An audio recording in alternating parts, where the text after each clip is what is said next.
लोगों को ये पता नहीं कि इस ट्रस्ट के अंडर जो है वो अनवारुल उलूम, जो हमारा मसले का सबसे बड़ा इदारा है, उसकी जितनी ज़रूरियात है जिनकी है वो यहाँ से जा रही है। क्या वो बच्चे पढ़ रहे हैं या उलमा हज़रात हैं। उसके बाद 61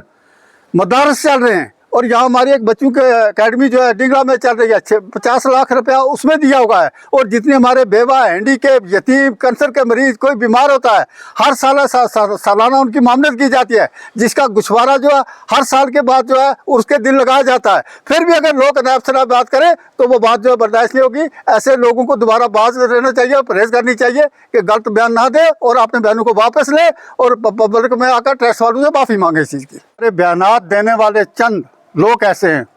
जो कि वो बयान देते समय इस चीज़ का ध्यान नहीं रखते कि यहाँ समाज, मुल्क और कम्युनिटी और ज़ैरतों के तकद्दुस, इस चीज़ को मद्देनज़र नहीं नायब से नायब बयान देते हैं। हम उन लोगों की मजम्मत करते हैं कि जिन लोगों ने ये ऐसा बयानबाजी की कि ट्रस्ट के लोग जो है वो ये करते हैं और वो करते हैं। मैं उन लोगों से गुजारिश करता हूँ कि आप अगर शाहदरा शरीफ से साईं बाबा ट्रस्ट को कंपेयर करें तो वो 500 साल पहली ज़रूरत है, इसको भी 32 साल से हो गए। और यहाँ के अखराजात क्या है, यहाँ पे मुलाजमों की तनख्वाह क्या है, और यहाँ की डेवलपमेंट को देखें कि यहाँ पर 2012 से लेकर आज तक जितनी डेवलपमेंट हुई है, मेरा ख्याल है तारीख में इतनी डेवलपमेंट किसी भी इदारे की आज तक नहीं हुई है। और जो ज़ैरत साईं बाबा और दरवेश गुलाम कादर ट्रस्ट के अंडर जो चल रहा है, इसका जो सिस्टम और निज़ाम है, मैं ये बोलता हूँ हम दे अवाम यहाँ की जानते हैं कि यहाँ पर कितना वो एक स्टैंडर्ड का निज़ाम चल रहा है। अगर उस पर कोई क्रिटिसाइज़ करे, और वो भी जो कि हमारे मसले का कोई एंटी आदमी करे, इस चीज़ को हम बर्दाश्त नहीं करेंगे। मैं ये वाज़ा पैगाम देना चाहता हूँ कि मुल्क हमारा है, हमें सबसे पहले मुल्क की सालमियत, उसके बाद हमें कम्युनिटी टू कम्युनिटी, और ये जो डिस्प्यूट खड़ा करके लोग मजहबी भाषण देकर, कम्युनिटी के भाषण देकर, ज़ैरतों का वाला देकर पब्लिक में अफरा तफरी का माहौल पैदा करना चाहते हैं, इनको मेरी वार्निंग है कि दोबारा ऐसा काम ना करें कि जिससे हमारे मुल्क की एकता, अखंडता और भाईचारे को ठेस पहुँचे। अगर हमारे मुल्क की एकता, अखंडता और भाईचारा महफूज है, हमारा मुल्क महफूज है। चाहे वो नीचे की बात हो या हाई कमांड की बात हो, हाई लेवल की बात हो, चाहे वो समाजी लिहाज से हो या इंसानी तरीके से हो या इलाकाई लिहाज से हो। मैं उनको ये वादा करता हूँ कि यह नायब से नायब बयान जो है मीडिया में नहीं देना चाहिए। खास करके हमारे ज़ैरतों और तकद्दुस के खिलाफ अगर किसी ने भी बात की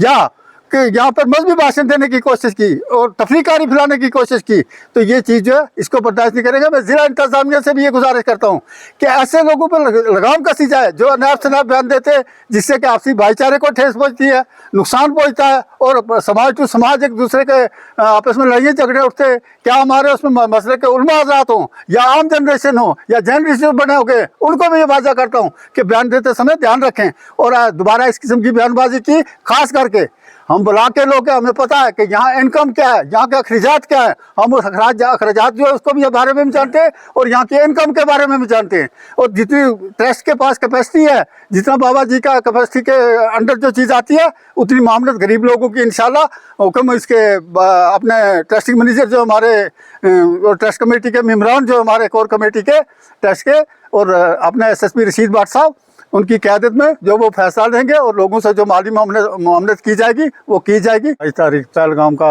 जो साना पेश आया, जिस पर के जम्मू कश्मीर के इंसानों ने बल्कि परिंदों ने भी, यहाँ के शिंगरों ने भी, यहाँ के दरख्तों ने भी उसकी पुरजोर मजम्मत की और शोक में गमज़ान है। लेकिन उसके बावजूद जो 6 या 7 या 8, 9, 10 तारीख तक जो पाकिस्तान का कायराना फायरिंग की वजह से हमारे इलाका, खासकर साईं बाबा नगाली ब्लाक के अंदर जो नुकसानात हुए हैं, उसके बारे में हमें जो ट्रस्ट कमेटी के हमारे चेयरमैन साहब जनाब SSP रशीद भाट साहब की तरफ से एक उद्देश्य मिला था कि मशावरती बोर्ड जो ट्रस्ट से जुड़ा हुआ है कि आप कमेटी इलाके के जात के जो लोग हैं उनको इस ब्लाक के उनको बुलाकर तो वहाँ पर एक ये देखें कि लोगों का कितना नुकसान हुआ है, कि ताकि हम उनका ट्रस्ट की तरफ से कोई मामलत कर सकें। गरीब लोगों के जिनका कोई जर्मन नुकसान हुआ उनकी तरफ से, उसी बेस पर आज ये हमारे साईं बाबा ब्लाक के जो जुम्मा हजरात हैं ये बुलाए थे, जिम्मेवार हजरात जो मशावरती बोर्ड से कंसर्निंग हैं, तो वही हमने यहाँ पर लिस्ट मरतब की है कि जिन लोगों का जर्मन नुकसान हुआ है तो उनको ट्रस्ट की तरफ से जो भी जायज़ मुनासिब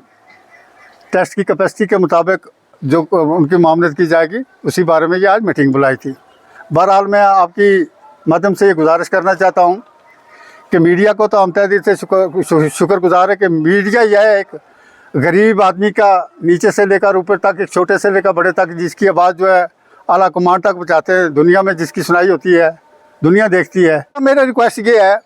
कि हमारा ये फार फलंगा बॉर्डर है, जीरो लाइन पर, सबसे बड़ी समस्या है। हर पार्टियों के लीडर ने जो है इस इलाके का टूर काटा है। मरकज़ी हुकूमत के लीडरान भी आए हुए थे, रियासती हुकूमत के लीडरान भी आए थे। तो ख़ास करके यहाँ पर लोगों को सबसे बड़ी समस्या बॉर्डर बेल्ट में बंकर जो है उनका होना बहुत ज़रूरी है। उनको बंकर का शेल्टर के बगैर लोगों का दरबदर होना, यहाँ से वो एक समाज में ये 50 साल और पीछे चले गए। इस 5 दिन की वजह से ये 50 साल हमारा इलाका जो है ये पीछे चले गए। और अगर गोलाबारी इस वक्त की जो गोलाबारी पूर्ण सिटी के अंदर हुई, और ख़ास करके शाहपुर का बेल्ट जो मुतासर हुआ है, वो एक आप मीडिया के हज़रात सब जानते हैं, डोर टू डोर टूर लगा। मैं आपका शुक्रगुजार हूँ, आपने डोर टू डोर टूर लगाकर लोगों के नुकसानात का भी जायज़ा लिया होगा। तो मैं ज़िला इंतज़ामिया से और हाई कमांड से गुजारिश करता हूँ कि यहाँ पर बैंकरों का इंतज़ाम होना चाहिए।